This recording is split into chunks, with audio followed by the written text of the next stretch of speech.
অনেক অপেক্ষার পরে আজকে বৃষ্টি আসছে। এই যে বৃষ্টি আসার পরে গরমের তাপমাত্রা কমছে, প্লাস বর্তমানে একটু ঠান্ডা অনুভূতি হচ্ছে। এখন বিলে যাইতেছি ক্ষেতের পানি ঠিকঠাক আছে কিনা বা থাকবো কিনা দেখার জন্য।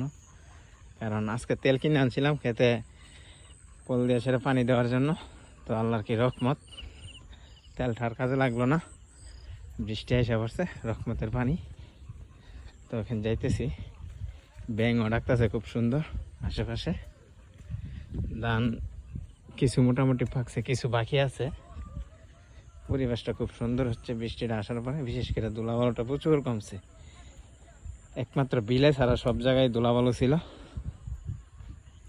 তো এই যে এই ডোবার মধ্যে পানি 4-5 দিন আগে ডিপ কল দিয়ে সেটা দিয়েছিল।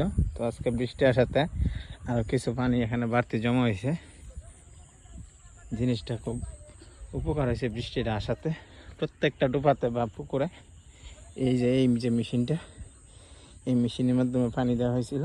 আমরাও এটা দিয়ে আজকে দিলাম হইলে, তো আল্লাহ দিলে বৃষ্টি এসে পড়ছে। আর এটার কোনো দরকার লাগবো না ইনশাল্লাহ। 7-10 দিন পরে আমাদের ধানই কাটালাম, ধান কাটা ইনশাল্লাহ শুরু হইব 7-10 দিন পরে। এই যে এইটা হচ্ছে বটনাইল্লা, এটার জন্য বিশেষ করে সবচেয়ে বেশি উপকার হয়েছে। এটা দেখেন অল্প দিন এটা বড় হয়ে যাবো। আর এই যে জৈন্তা সেই রকম। আর এই যে সামনেরটা হচ্ছে আমাদের ক্ষেত, দেখা পানি ঠিকঠাক আছে কিনা। বিশেষ করে আইল যদি ঠিক থাকে পানি থাকবে, আইল যদি কোনো দিক দিয়ে কাটা থাকে তাহলে পানিটা থাকবো না।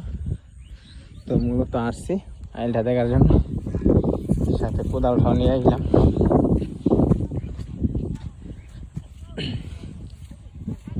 এই জায়গাটা ছিল আলু মরিচ মিক্স, তো এগুলো ওঠানোর পরে এখন জেনটামের নিচে পিছনে আমার বড় ভাই এসে পড়ছে হঠাৎ করে।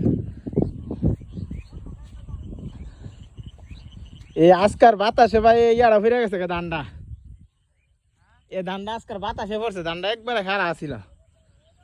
মাশাআল্লাহ, এই যে বৃষ্টি আসা তো অনেক উপকার হয়েছে আমাদের ক্ষেতে। কার লোকে ছিলে গেছে